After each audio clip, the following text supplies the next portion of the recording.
सदगुरु जोगी बनके मारला सबदावा के बा सदगुरु जोगी बनके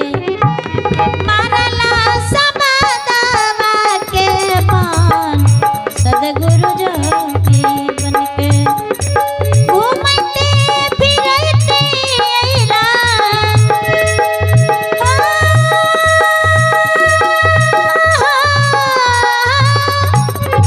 घूमते फिरते अइला एही काया घर में सदगुरु जोगी बनके मारला सबदावा के बान सदगुरु जोगी बनके मारला सबदावा के बान सदगुरु जोगी बनके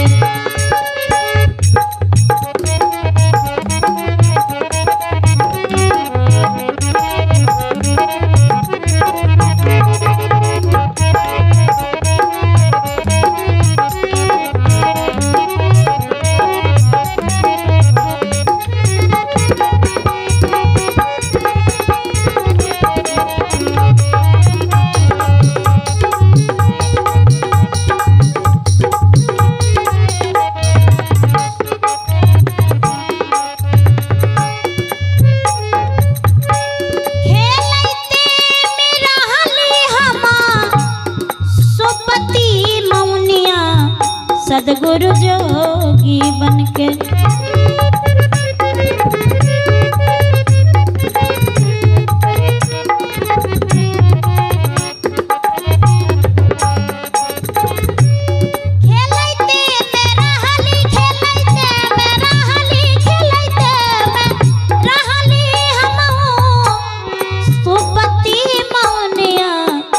सदगुरु जोगी बनके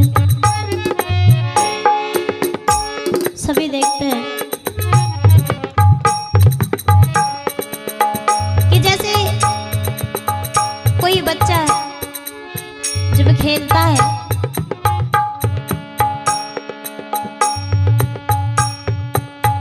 तो खेलने के लिए बहुत सारे मिट्टी के खिलौने बनाते हैं। बच्चे लोग खेलने के लिए बहुत सारे मिट्टी के खिलौने बनाते हैं और जब खेल खत्म हो जाता है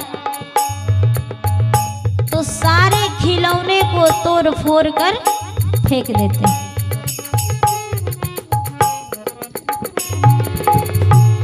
कहते ठीक वही हाल है इस मानव का।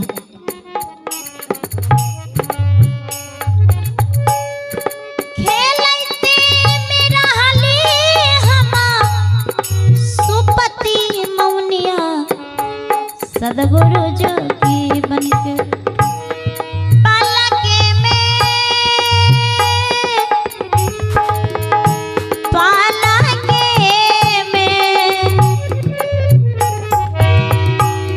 पालके में तिहालन छोरा सदगुरु जोगी बनके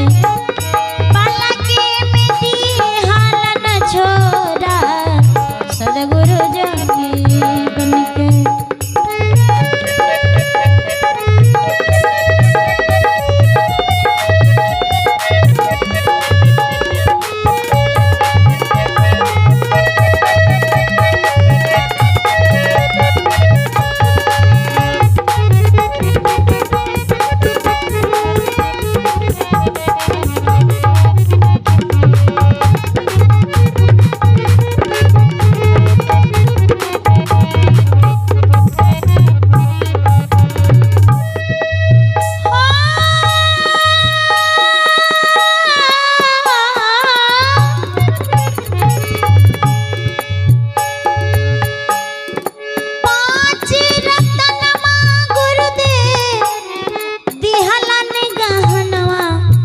सदगुरु जोगी बनके